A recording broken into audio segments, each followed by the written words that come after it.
اہم بات کہ پوری بائبل میں سے جو صرف ایک کتاب جینیسس ہے وہ سب سے زیادہ انڈر اٹیک رہی ہے کسی اور بک سے۔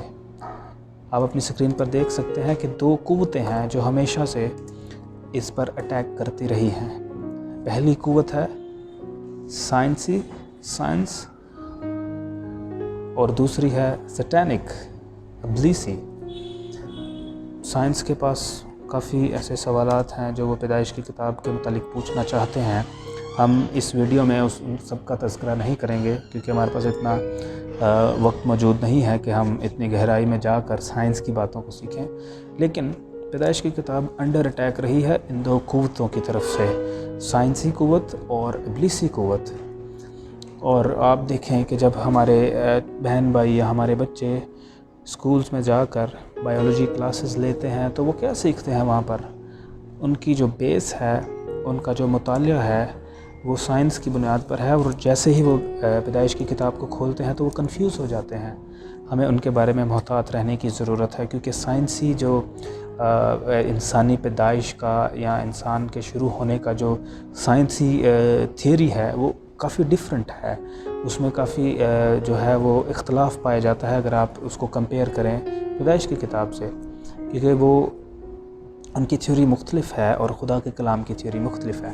دوسری طرف جو دوسری قوت ہے وہ ہے ابلیسی، جو شیطان ہے، جو ابلیس ہے، وہ آپ کی پوری بائبل میں سے 2 ایسے حصے ہیں جن سے سب سے زیادہ نفرت کرتا ہے، پیدائش کی کتاب کے شروع کے ابواب اور مکاشفہ کی کتاب کے آخری ابواب، کیونکہ وہ یہ جانتا ہے کہ پیدائش کی کتاب کے شروع کے ابواب میں یہ ذکر ہے کہ وہ کیسے اس دنیا میں داخل ہوا اور اس نے کیسے انسان کی زندگی میں انٹرنس حاصل کی، کیسے اس نے نافرمانی کے سبب سے جو موت ہے انسان کی زندگی میں داخل کی۔ اور مکاشفہ کی کتاب کے کچھ آخری ابواب اس بات کا ذکر کرتے ہیں کہ اب وہ کیسے اس دنیا سے نکال پھینکا جائے گا، کیسے اس کا خاتمہ ہوگا۔ وہ ہمیشہ چاہتا ہے کہ آپ ان ابواب سے، آپ ان بنیادی باتوں سے ہٹ جائیں، کیونکہ وہ نہیں چاہتا کہ آپ سچائی کو جانیں۔ ابلیس آپ کو اس بات پر آمادہ کرنا چاہتا ہے کہ جینیسس کی کتاب صرف ایک داستان ہے جو انسان نے لکھی ہے، اور مکاشفہ کی کتاب کی جو آخری ابواب ہیں وہ صرف ایک راز ہے، ایک مکاشفہ ہے، ایک مسٹری ہے جسے آپ نہیں سمجھ سکتے۔ اب ہم دیکھتے ہیں کہ تورات کا مصنف کون ہے۔ تو تورات کا مصنف ہے موسیٰ، کیونکہ موسیٰ نے مصر میں رہ کر جب اس کی پرورش ہو رہی تھی ایک مصری شہنشاہ کے گھر میں، تو اس نے کافی اچھی تعلیم پائی تھی اور وہ ان کتابوں کو کمپائل کر کے لکھ سکتا تھا۔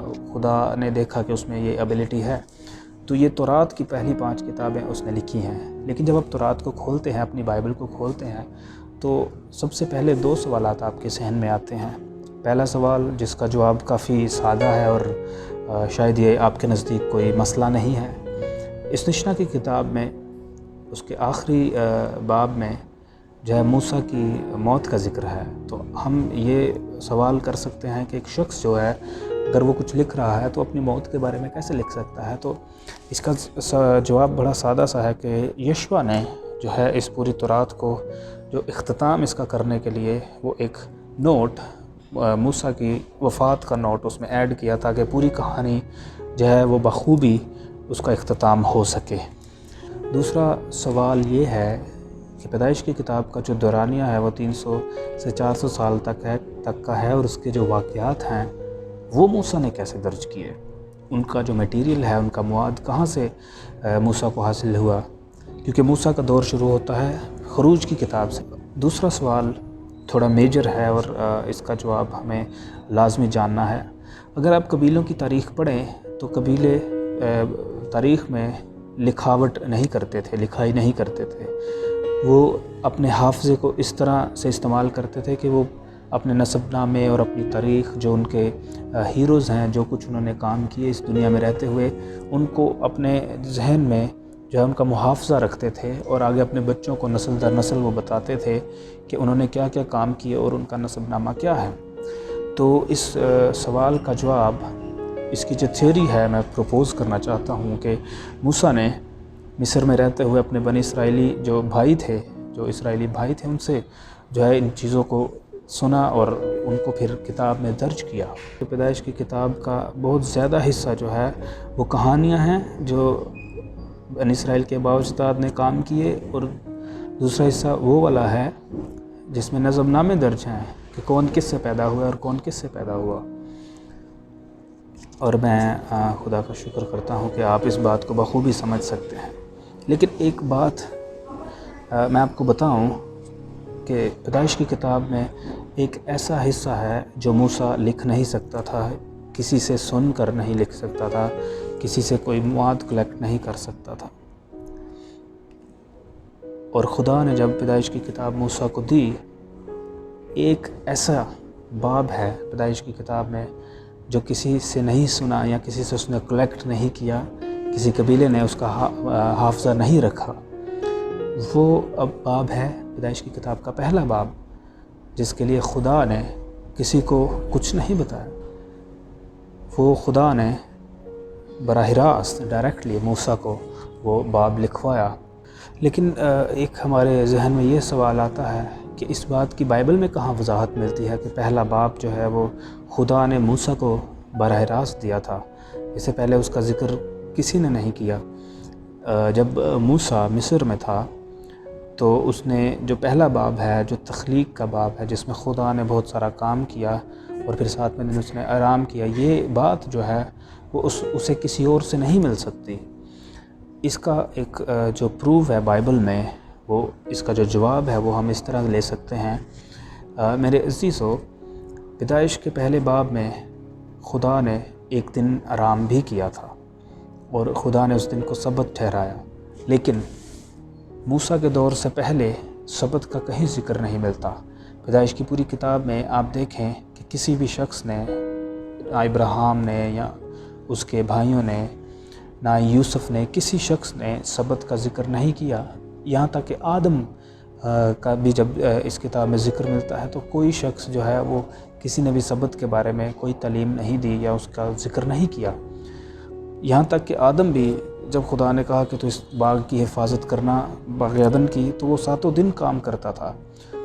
ابراہیم نے بھی 7 دن کام کیا، اس نے 7ویں دن آرام نہیں کیا، کیونکہ موسیٰ کے آنے سے پہلے سبت کا کوئی ٹریس نہیں تھا. سبت کا جو مکاشفہ ہے، سبت کی جو بات ہے، وہ کسی پر ظاہر نہیں ہوئی تھی. جب موسیٰ کو خدا نے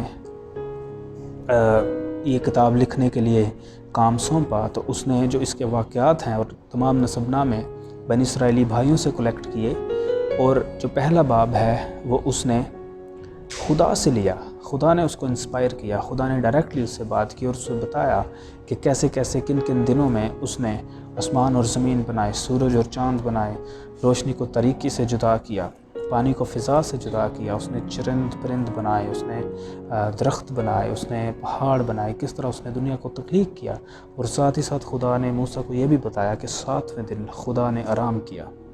تو سبت کے دن کا آغاز استثنا کی کتاب جب خدا نے 10 احکام دیے وہاں سے شروع ہوتا ہے. اس کا ایک ثبوت، اس کا جو ریفرنس ہے وہ ہمیں خروج کی کتاب میں ملتا ہے. میں آپ کے سامنے وہ حوالہ پڑھنا چاہتا ہوں بائبل میں سے، اور آپ میرے ساتھ دیکھیے. اس کا ریفرنس ہے خروج کی کتاب، اس کا 20واں باب. جب خدا نے 10 احکام دیے تو ان میں ایک جو حکم ہے خدا کا، دن سبت کا دن اسے پاک ماننا، تو موسیٰ نے جو ہے اس پر زور دیا، اس بات پر زور دیا کہ جیسے یا کیونکہ خدا نے بھی ایسا ہی کیا تھا. اس دن سے پہلے، موسیٰ کے آنے سے پہلے سبت کا کوئی ٹریس آپ کو پیدائش کی کتاب میں نہیں ملتا. تو اس بات کا یہ بخوبی ایک ثبوت ہے کہ پہلا باب جو ہے وہ خدا نے اس سے پہلے کسی پر ظاہر نہیں کیا تھا. یہ باتیں تمام جو ہیں وہ خدا نے موسیٰ کو بتائی. تو ہم پڑھتے ہیں خروج کی کتاب، اس کا 20واں باب. جب خدا نے 10 احکام دیے اور موسیٰ نے ان کو کیسے بنی اسرائیل کے سامنے ایکسپلین کیا. یاد کر کے تو سبت کا دن پاک مانا، 6 دن تک تو محنت کر کے اپنا سارا کام کاج کرنا، لیکن 7واں دن تیرے خدا کا سبت ہے. اس میں نہ تو کوئی کام کرے، نہ تیرا بیٹا، نہ تیری بیٹی، نہ تیرا غلام، نہ تیری لونڈی، نہ تیرا چپایا، نہ کوئی مسافر جو تیرے پھاٹکوں کے اندر ہو، کیونکہ خداوند نے 6 دن میں آسمان اور زمین اور سمندر اور جو کچھ اس میں ہے وہ سب بنایا اور 7ویں دن آرام کیا. اس لیے خداوند نے سبت کے دن کو برکت دی اور اسے مقدس ٹھہرایا۔ میں خداوند کا شکر کرتا ہوں کہ ہمارے دونوں سوالات کے جواب بخوبی مل چکے ہیں۔